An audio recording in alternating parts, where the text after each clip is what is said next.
Students, yesterday also we are discussing the chapter demand, and the topic which we were taking was the exceptions to the law of demand.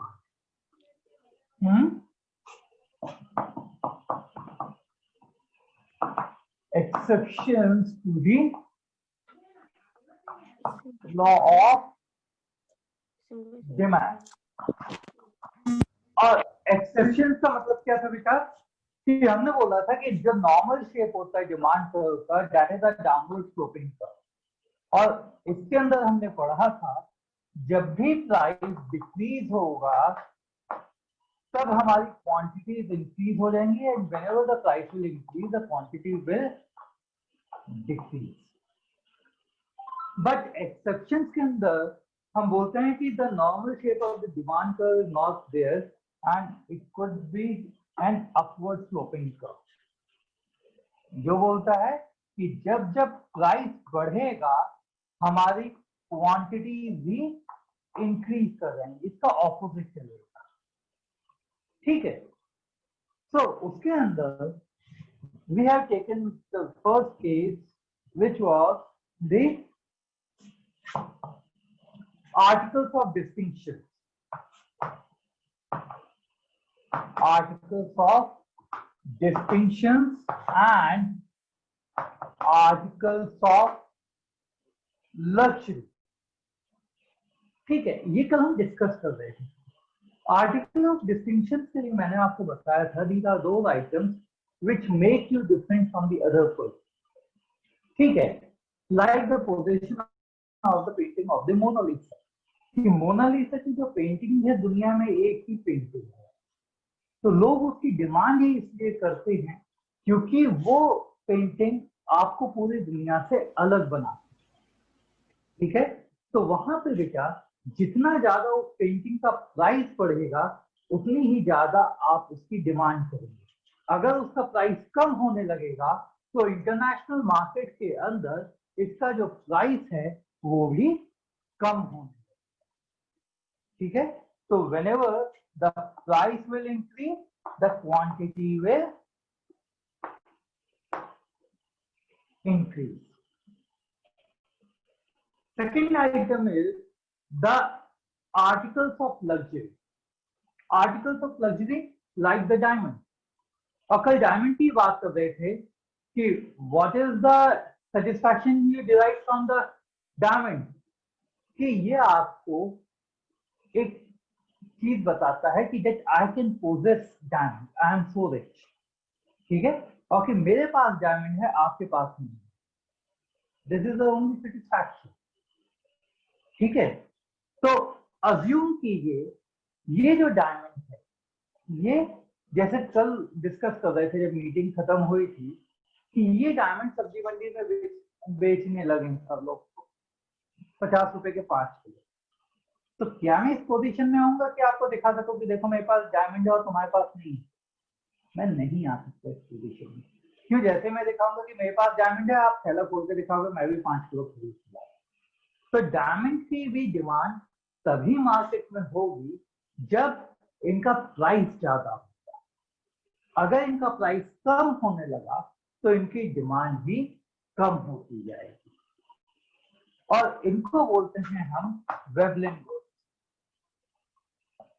ठीक है, क्योंकि इनको जब discover किया था वो professor वेवलिन ने किया था, तो उन्हीं के नाम के पीछे हम इनको वेवलिन गुड्स भी बोलते हैं। Next, Giffen goods. Giffen goods क्या होते हैं? बेसिकली गिफेन गुड्स को डिस्कवर किया था प्रोफेसर गिफेन ने, तो ये इनके नाम के पीछे रख दिए बेटा। बट जैसे ही लग्जरी के होते हैं, this is highly inferior, highly inferior. आपको याद होगा हमने पढ़ा था इंफीरियर गुड्स। इंफीरियर गुड्स क्या होता है बेटा? From my side it's clear.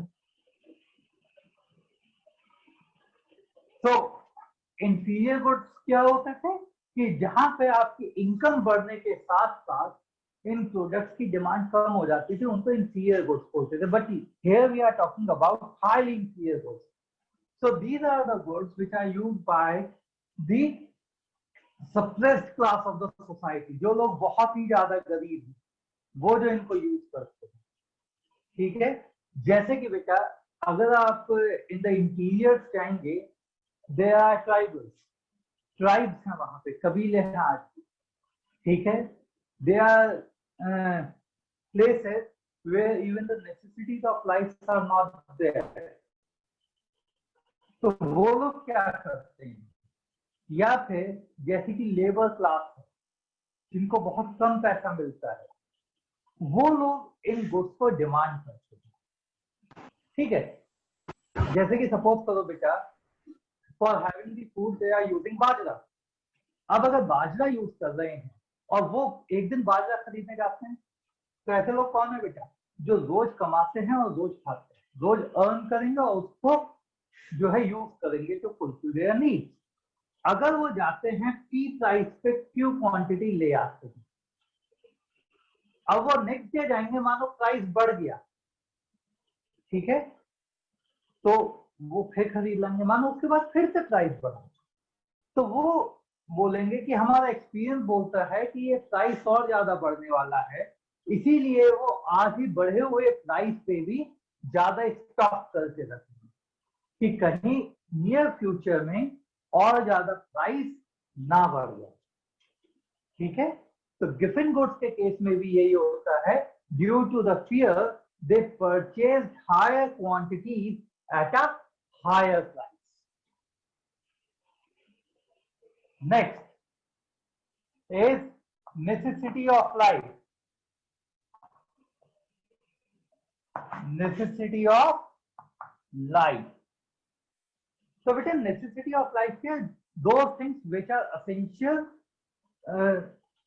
to be alive, जीने के लिए ये चीजें जरूरी है। तो ऐसे समझिए कि सपोज कीजिए किसी को कैंसर हो गया, वो डॉक्टर के पास जाता है एंड द डॉक्टर से कि भाई आपका 10 लाख रुपीस का खर्चा होगा। तो 10 लाख रुपीस के खर्चे में अब पेशेंट क्या बोलेगा? उसे ये बोलेगा क्या कि जी जब सस्ता हो जाएगा जब इलाज करा लेंगे। या फिर कभी पहली सस्ती होगी मेडिसिन इसकी और वो ये बोलेगा कि जब अभी खरीद के रख लेते हैं, अगर कभी आगे जाके मेरे को कैंसर हुआ तो मैं इस मेडिसिन को यूज कर लूंगा। या फिर एट द प्रिवेलिंग रेट वो अपना इलाज कराना शुरू कर देगा। बेटा थर्ड ऑप्शन होगा कि वेयर 10 लाख रुपीज वो पे करेगा और उसके बाद भी वो जो है अपने ट्रीटमेंट कराएगा। तो यहाँ पे क्या है, प्राइस चाहे ज्यादा हो चाहे कम हो, ठीक है, वो अपने ट्रीटमेंट कराने के लिए क्वांटिटीज को डिमांड करेगा। तो यहाँ पे भी आप देखेंगे अगर, तो नॉर्मल डिमांड कर्व का जो स्लिप है वो बेटा everybody mute themselves, mute yourself बेटा everyone.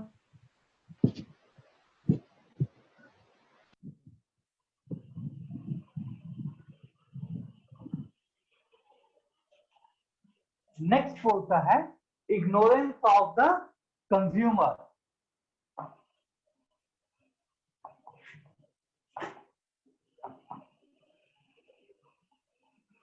Ignorance of the consumer बोलता है कि जब मेरा कंज्यूमर इस माइंडसेट के साथ मार्केट में जाता है कि जो चीज महंगी है वो अच्छी होगी, उसको एक्चुअल में इसके बेनिफिट्स नहीं पता या एक्चुअल में इसकी कॉस्ट नहीं पता, तब भी हमारा जो डिमांड कर्व है वो इसी तरीके का होगा कि जितना ज्यादा प्राइस होगा उतनी ही ज्यादा वो क्वांटिटी उसकी खरीदेगा। जैसे कि बेटा if you talk to the doctor वो बोलता है कि there are two fruits, one is apple and one is guava. ठीक है, सेब और अंगूर. So technically speaking, guava is much more beneficial than the apple. ठीक है, but many of us didn't know this. तो हम क्या करते हैं, हम जो किसी ने हमें बता रखा है हमने उससे फैक्ट चेक नहीं की, हम इग्नोरेंट थे. ठीक है, ये मार्केट में एप्पल ज्यादा महंगा बिकता है अमरूद से, तो we go and buy the apple. तो ऐसी केस में भी हमारे जब प्राइस ज्यादा होता है जब भी क्वांटिटी भी ज्यादा बिकती है. Like this happens mostly in case of the cloth industry. कपड़े की पहचान आजकल बहुत कम लोगों को है. ठीक है, so everybody selling on the counter. एक जिसका जैसा शोरूम है वो उस कपड़े के उस तरीके की डिमांड कर पा रहा है, सॉरी वो उस तरीके के प्राइसेस की ऐसी डिमांड कर पा रहा है. तो जो जितना ज्यादा महंगा बेच रहा है, जितनी बड़ी शॉप पे हम जा रहे हैं, we feel that they are selling a good cloth and we demand more at a more price. ठीक है, and last one is the habitual goods. Habitual goods, habitual goods कौन से होते हैं बेटा? दीज आर दोज गुड्स जिनकी आपको आदत है, जिनकी आपको हैबिट है. ठीक है, जैसे कि कुछ लोगों को होता है बेटे टबैको का, ठीक है, अल्कोहल का. तो ये वो गुड हैं चाहे उनका प्राइस मार्केट में कुछ भी हो जाए, कितना भी बढ़ जाए, आप इसकी डिमांड करते ही करते. ठीक है, तो हैबिचुअल के गुड्स के केस में भी हमारा लॉ ऑफ डिमांड जो है फेल हो जाता है. तो बेटा दीज आर दोज ऑप्शंस और those cases where the law of demand fails. So first is the article of distinction, articles of luxury, different goods, necessities of life, ignorance of the consumer and the habitual. In case में हमारा law of demand काम नहीं करता.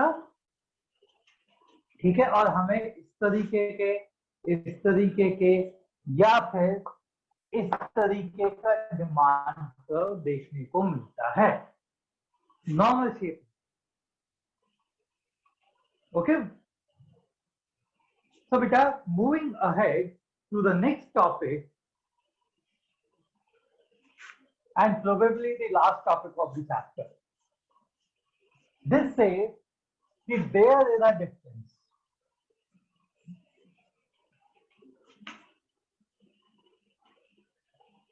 बेटा अगर आपको याद हो, मैंने आपको वो लिखाए थे फैक्टर्स अफेक्टिंग इंडिविजुअल डिमांड. तो हम बोलते हैं बेटा demand is the factor of price of the commodity, price of the related goods, future difference, taste preference, और expectations of. हाँ बेटा. So और आपको याद भी होगा बेटा जो हमारा price of the commodity PX, इसको मैंने बोला था this is my star factor. ये अकेला ही सब पे भारी पड़ता है.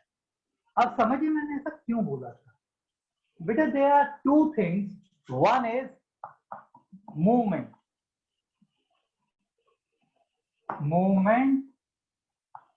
along the demand curve. ठीक है, और shift in demand curve. Shift in demand. हमारे पास दो तरीके के चेंजेस आते हैं डिमांड कर्व में. One is the movement and one is the shift.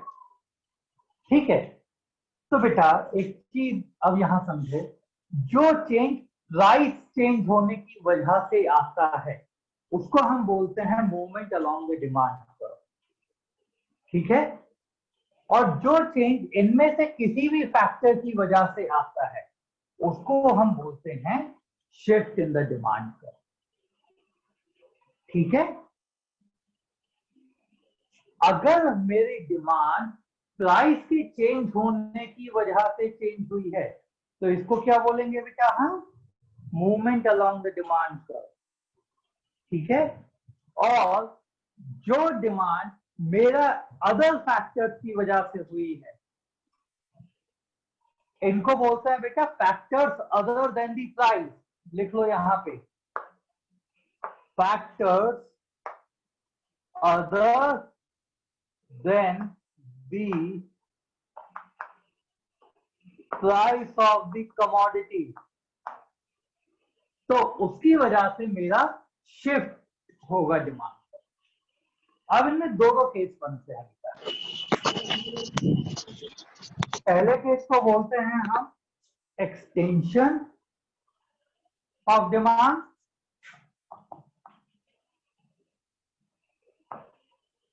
Extension of demand curve, और दूसरे को बोलते हैं कॉन्ट्रैक्शन ऑफ डिमांड।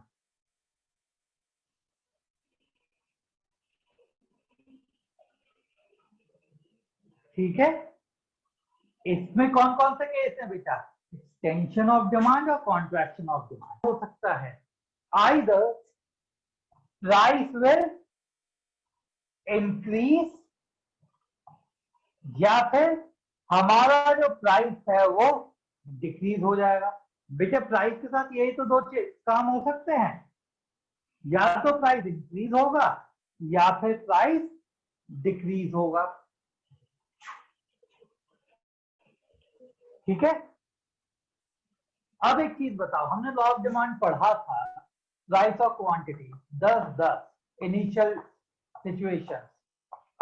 अगर प्राइस मेरा 8 हो गया तो क्वांटिटीज क्या होंगी बेटा? बढ़ जाएंगी। तो हमारा क्या हो रहा है? प्राइस के कम होते ही हमारी जो क्वांटिटीज हैं वो बढ़ रही। समझ आ रही है बात? तो हमें यहाँ पे सिर्फ क्वांटिटी पे ध्यान देना है। डिमांड कितनी है हमारी? डिमांड बढ़ रही है ना, तो एक्सटेंशन ऑफ डिमांड। तो एक्सटेंशन ऑफ डिमांड कब हुई? जब हमारा प्राइस कम हो गया। और अगर यही हमारा प्राइस बढ़ के 12 रुपए हो जाता तो क्वांटिटीज हमारी 5 हो जाती। यानी कि जैसे ही प्राइस इंक्रीज हुआ जो हमारी डिमांड है वो कॉन्ट्रैक्ट हो गई। अब इसको ग्राफिकली कैसे रिप्रेजेंट करते हैं?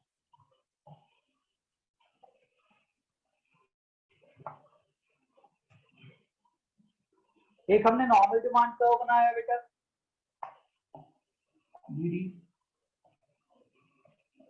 This is my initial situation. ठीक है, 10 रुपए पे 10 क्वांटिटी।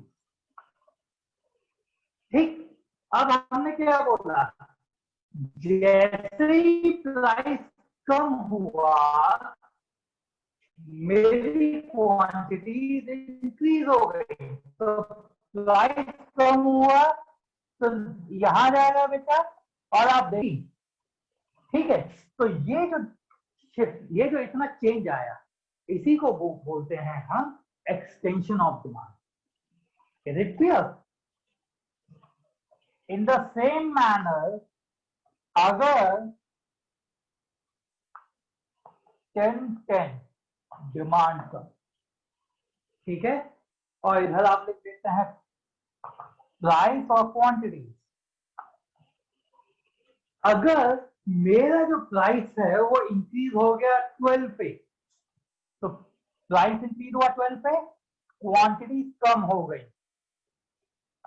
क्वांटिटी कम होकर कितनी हो गई? 5। तो ये जो चेंज आया इसको हम बोलते हैं कॉन्ट्रैक्शन ऑफ डिमांड। ठीक है, so movement along the demand curve can be classified as extension of demand and contraction of demand, and price can only be increased or decreased. If due to the decrease in price quantity demanded will increase, it will be known as the extension of demand. And in the graph we can see whenever the price so whenever the price decreases from 10 rupees to 8 rupees, the quantity demanded will increase from 10 to 15. Whereas if due to the increase in price, the quantity demand will decrease, it is known as the contraction of demand. तो जैसे ही हमारा price 10 rupees से 12 rupees आया, तो हमारी quantity भी 10 से 5 हो गई, और ये जो चेंज आया इसको हम बोलते हैं कॉन्ट्रैक्शन ऑफ डिमांड। ओके, यहां तक बेटे किसी को कोई इशू? आई होप यहां तक चीजें क्लियर होंगी बेटा।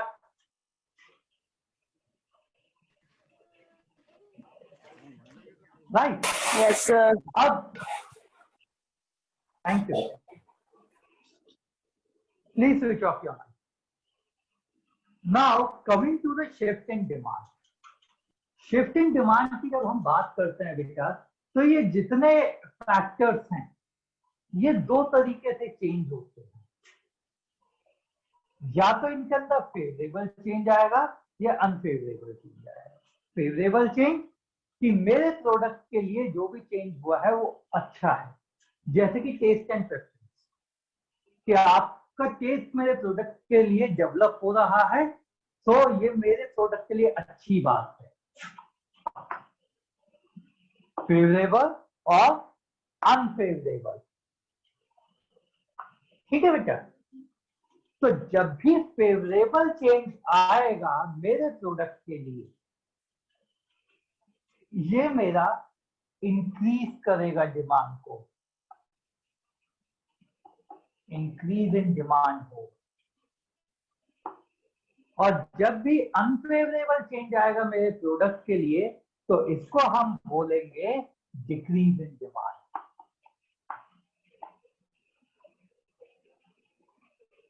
ठीक है, फेवरेबल चेंज होगा तो increase in demand, unfavourable change होगा तो डिक्रीज इन डिमांड। अब समझिए बेटा, प्राइस क्वांटिटी एक हमने डिमांड कर्व बना दी, and this is my initial situation, P price से क्यू क्वांटिटी। ठीक है, मैं बोलता हूं कोई एक क्वांटिटी है 10 रुपए की है, तो आप उसको 50 यूनिट्स उसकी कंज्यूम कर रहे हैं। ठीक, अब आपकी इनकम बढ़ गई, इनकम की बात करते हैं, तो आपकी इनकम बढ़ने की वजह से क्या इस प्रोडक्ट का प्राइस चेंज हुआ? नहीं, बट आपकी इनकम बढ़ने की वजह से अब आप इस सेम प्रोडक्ट को ज्यादा खरीद सकते हैं। Getting my point? कि सपोज करो इस केस में आपकी जो इनकम थी वो 100 कितना हो सकता है, 500 रुपीज। ठीक, अब तो आपकी इनकम बढ़ के हो गई 1000, तो प्राइस तो आज भी सेम रहा बेटा, पर आप अब इस इनकम के साथ ज्यादा क्वांटिटी डिमांड कर सकते हैं। ठीक है, तो जैसे इनकम बढ़ी मैंने डिमांड तो ज्यादा कर ली, बट प्राइस में चेंज नहीं आया, यानी कि सेम प्राइस लेवल के ऊपर अब मैं ज्यादा डिमांड करने लगा। ठीक है, तो इस केस में क्या होगा, मेरा डिमांड कर्व ही जो है वो आगे की तरफ शिफ्ट हो जाएगा। इसको बोलते हैं, ऐसे डी लिखते हैं बेटे डिमांड कर्व को, तो नए वाले डिमांड कर्व को डी डैश लिख देंगे। और ये जो चेंज आया इतना, ये जो आगे की तरफ शिफ्ट हुआ है, इसी को हमने बोला इंक्रीज इन डिमांड। अब आ जाओ टेस्ट एंड प्रेफरेंस के ऊपर। हमने अभी बात करी, जैसे कि मानो सपोज करो टेस्ट जो है डेवलप होने वाला है, मेरे प्रोडक्ट के लिए डेवलप हो गया, तो इस पर्टिकुलर प्रोडक्ट के लिए जब टेस्ट डेवलप हुआ तो क्या प्राइस चेंज हुआ इसका? नहीं हुआ, बट क्योंकि आपका टेस्ट डेवलप हो गया तो सेम प्राइस पे अब आप ज्यादा क्वांटिटी डिमांड करो। ठीक है, फ्यूचर एक्सपेक्टेशंस की बात करते हैं। फ्यूचर एक्सपेक्टेशन की बात करें तो ये बोलता है कि आने वाले टाइम में इस प्रोडक्ट का प्राइस बढ़ जाएगा। जैसा हमने एक पेट्रोल का एग्जांपल किया था कि आज रात से पेट्रोल का प्राइस जो है 200 रुपए लीटर हो जाएगा। तो क्या होगा, आप आज ही सेम प्राइस लेवल पे उसकी ज्यादा डिमांड कर लो, तो ये कहलाता है बेटा इंक्रीज इन डिमांड। और इसका ऑपोजिट हो जाएगा डिक्रीज इन डिमांड, कि अगर मैंने सपोज करो एक ही डिमांड कर्व बनाया बेटा, ठीक है,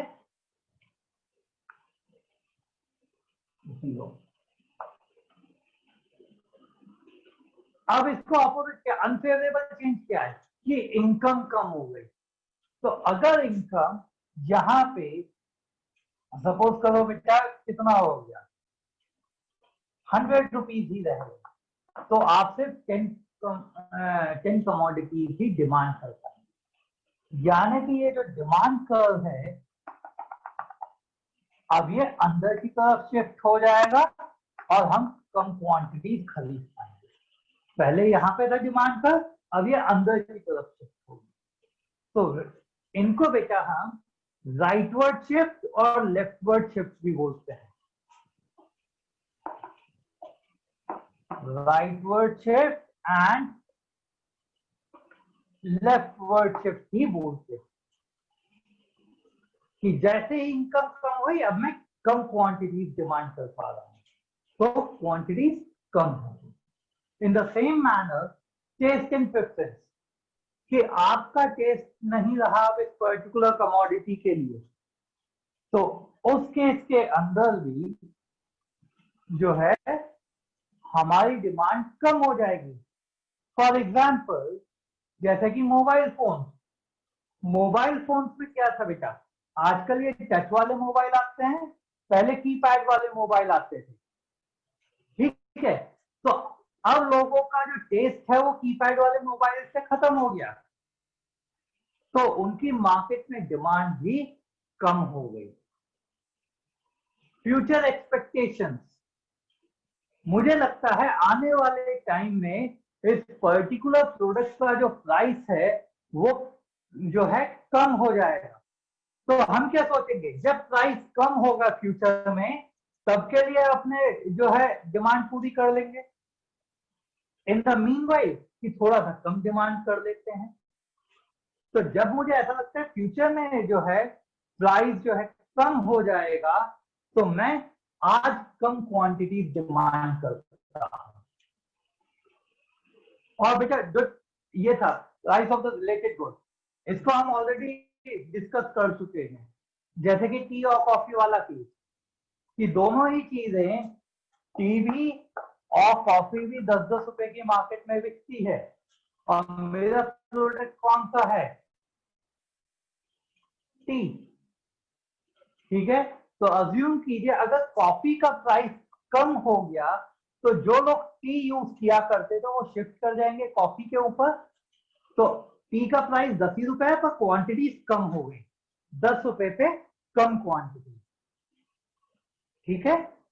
या फिर अगर कॉम्प्लीमेंट्री गुड्स की बात करी जाए like the car and the petrol, ठीक।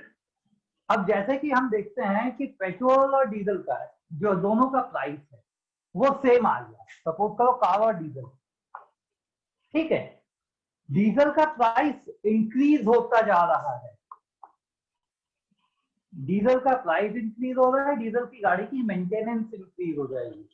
तो क्या होगा, जो लोग डीजल की गाड़ी की डिमांड करने चाहते थे अब वो डिमांड कम हो जाएगी। गाड़ी की कीमत में चेंज नहीं आया बेटा, कार की जो वैल्यू है उसमें चेंज नहीं है, उसका जो कॉम्प्लीमेंट्री गुड्स है उसकी प्राइस चेंज हो गई, ठीक है। तो गाड़ी आज भी 10 लाख की है बट अब वो कम डिमांड होगी क्योंकि उसमें डलने वाला फ्यूल महंगा हो गया। तो ये केस होते हैं बेटा हमारे movement along the demand curve and shift in the demand curve. फिर से एक बार बेटा इसका थोड़ा सा रिकैप देता हूं आपको।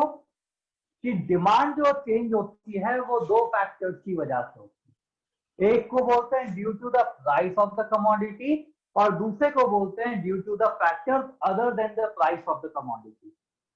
अगर डिमांड चेंज हो रही है due to the price of the commodity, it will be known as the movement along the demand curve. और मूवमेंट दो तरह का होता है, एक्सटेंशन ऑफ डिमांड और कॉन्ट्रैक्शन ऑफ डिमांड। जबकि अगर मेरी डिमांड चेंज होती है due to the other factor, तो वो कहलाता है shift in the demand curve. और शिफ्ट दो तरह का, आइदर इंक्रीज और डिक्रीज। एक्सटेंशन कब होगा बेटा? जब there is reduction in price.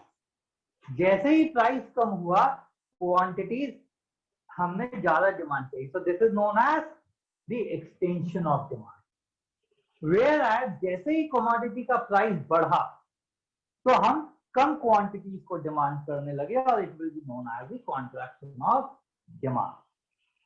Coming to the shift, यहाँ पे दो तरह के चेंजेस आते हैं, फेवरेबल चेंजेस और unfavourable changes. Favorable changes are good for my commodity and unfavorable changes are undesirable.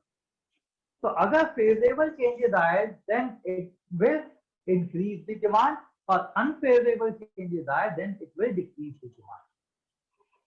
तो यहाँ पे बेटे जैसे अभी हमने एग्जाम्पल की मदद से भी किया था कि प्राइस चेंज नहीं होगा, अदर फैक्टर जैसे इनकम बढ़ गई तो बढ़ी हुई इनकम से आप ज्यादा चीजें डिमांड कर रहे हैं, तो यहाँ पे पूरा का पूरा जो डिमांड कर्व है वो ही शिफ्ट हो जाएगा टुवर्ड्स द राइट। ठीक है, तो इसीलिए इसको हम राइटवर्ड शिफ्ट भी बोलते हैं। और अगर अनफेवरेबल चेंजेस आ गए तो यहाँ पे अनफेवरेबल चेंजेस कहते हैं, जैसे टेस्ट ऑफ प्रेफरेंस की बात करी। दूसरा कि हमारा इनकम कम हो गई, तो जब ऐसे होता है तो हमारा प्राइस चेंज नहीं होता है, पर ये जो डिमांड चेंज हो रही है इनकम की वजह से, तो अब सेम प्राइस पे भी हम कम डिमांड करेंगे। तो पूरा का पूरा डिमांड कर्व ही जो है वो towards the left, towards the origin आ जाए, और इसको हम लेफ्टवर्ड डिमांड भी या लेफ्टवर्ड शिफ्ट भी बोलते हैं। यहां तक बेटा किसी भी बच्चे को कोई दिक्कत है? एनी इश्यू स्टिल है?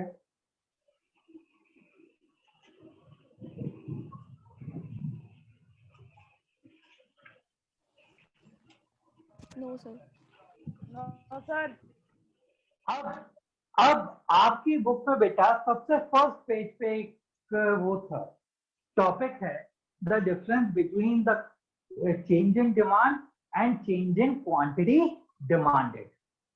ठीक है, तो ये जो है बेटा जो मेरा मूवमेंट है, ठीक है, मूवमेंट जो है ये मेरा कहलाता है चेंज इन क्वांटिटी डिमांडेड। इसको हम ये भी बोलते हैं चेंज इन क्वांटिटी डिमांडेड। ठीक है, और ये जो शिफ्ट है इसको हम बोलते हैं चेंज इन डिमांड।